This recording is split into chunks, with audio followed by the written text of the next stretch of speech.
Welcome to the Leading Lane podcast for real estate pros by real estate pros with your hosts, Ashley Frederick and Stephen Birch. If you're looking for an honest, authentic, and raw perspective, you found it. How was your guys' Spirit Week? Good. Did you see the pictures from yesterday? The photos are freaking amazing. I love that everybody jumped in and did that. Mm-hmm. You know, I bought black hair dye for Charles, but I just couldn't convince him to do it.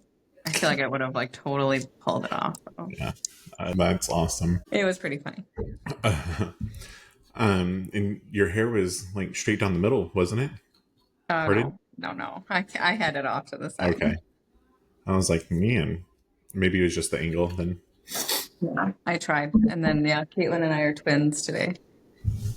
And Stitch Fix, we have the same exact Stitch Fix. But anyway, she wanted to know if we wanted to do our hair curly. And I was like, this straight hair, that's just, I'm going to have to rewash it. So let's just keep with the straight hair.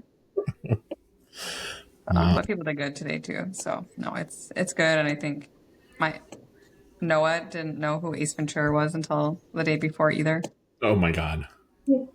I mean, he's 19. So yeah.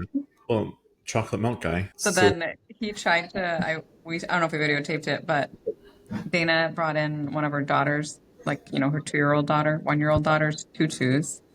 And that's what we tried to get on him. And then he got stuck in it. Yeah, it was, oh my God. And then there's 4 people trying to get it over his chest. And then we just decided to cut it. He's a really good sport because, when we did Taekwondo last week or the martial arts or whatever, the martial arts instructor basically used Noah as his punching bag the whole entire time. How did you do that? Noah was really funny because then Noah was like, I'm going to use all my strength and take him out or whatever. And then the guy would just literally put him down in 2 seconds. And the guy's like, what do you think he is? 5 foot, if that? The martial arts guy, and he's 60 something. Yeah, it was hilarious. That's awesome.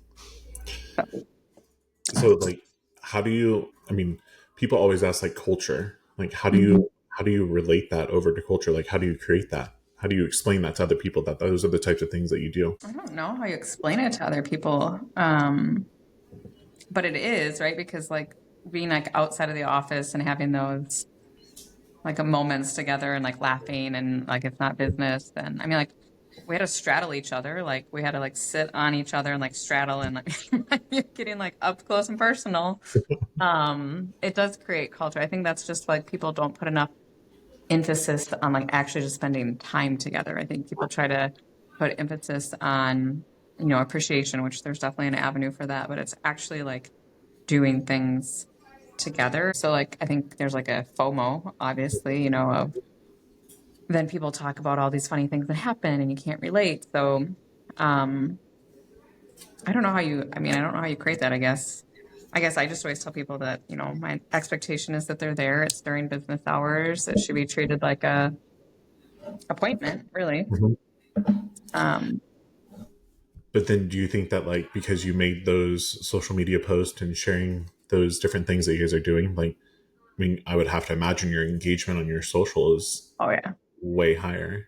Yeah, for sure. And also there is not one other real estate company in town that's doing anything remotely close to this. I don't think they do anything outside of the office, nor do they dress up or do they have fun or any of that. So sure, is it a recruiting part of it? For sure. But it also goes back to not even culture, but just the community. That's why they always think about us, right? Because we're top of mind. I actually think I screenshotted this today. I was going to send it to you. It says, build a brand so strong, people trust you before they've even met you. Mm-hmm. Love it. And I think that is true because that's what we're doing. We're building our brand of we're fun, we're human, we like to have a good time, but we can also get the job done.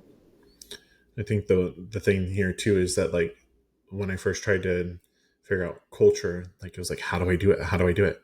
But really, it's not you can't just magically create culture. Yeah, it's an experience. You have to create the experience, and then from the experience, the memories come, those moments come. And then, I always say create a vibration so loud that nobody can ignore you. And with the vibration, there's going to be the backlash that's going to come with it. There's a better term than backlash. But the aftershock, that's going to come back over eventually. And I think it's great to do those types of things, but everybody tries to focus on this big elaborate plan, but it doesn't need to be elaborate whatsoever. It needs to be about engagement and about an experience, and make it memorable. And like I said, have laughs. Like, this is a time that where people are already. Well, I think it is like, I feel like not in like a corporate world, but kind of, there was always like events that you would have together as a company because it was company driven. And so I think that really falls on us as, owners to have that same type of mindset of like having company events, that it's not just like a Christmas party, it's things throughout the whole entire year. So Spirit Week is always big for us. And then call it Hallow Week, just Halloween week. It's always another big thing. So I think I'll miss the pumpkin carving because I'll be down by you, but that Tuesday, like, everyone will carve pumpkins together. Last year was the first year that Jenny had ever carved a pumpkin. Wow. Yeah. So, but then like we'll put them outside and they'll be part of the pumpkin promenade. What else is there? There's like downtown trick-or-treating, which brings like 3,000 people downtown. I don't think I told anybody this, so it's the four of us. I think we might dress up as Mean Girls. I love it. I don't know that the kids will get it, but I think that the parents will understand. And then there's like a beer and cider walk. And then I think the week of Halloween, like, we're having a potluck at the office.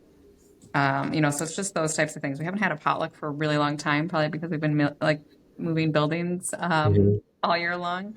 But I don't know. It's just something about being together. And I think you can also just not like commiserate together, but kind of like right now things are strange and we keep on coming into strange situations. I think it's just nice to talk about that with people that understand that we're doing it the right way, and it's okay to be frustrated about it. And also, this felt really wrong when I got this phone call. I think just having an avenue to have that in an open dialogue versus only on posts or in groups or in emails. And it's the conversation. It's making sure that, people know that they're not alone. And I think kind of like we were just talking about, the vulnerability aspect of things, of saying, hey, like, this is all new territory for all of us. And so let's work together to figure out a solution versus making them feel isolated. And if you don't already have that culture, that camaraderie, like, it's going to be pretty freaking hard to have those discussions like that.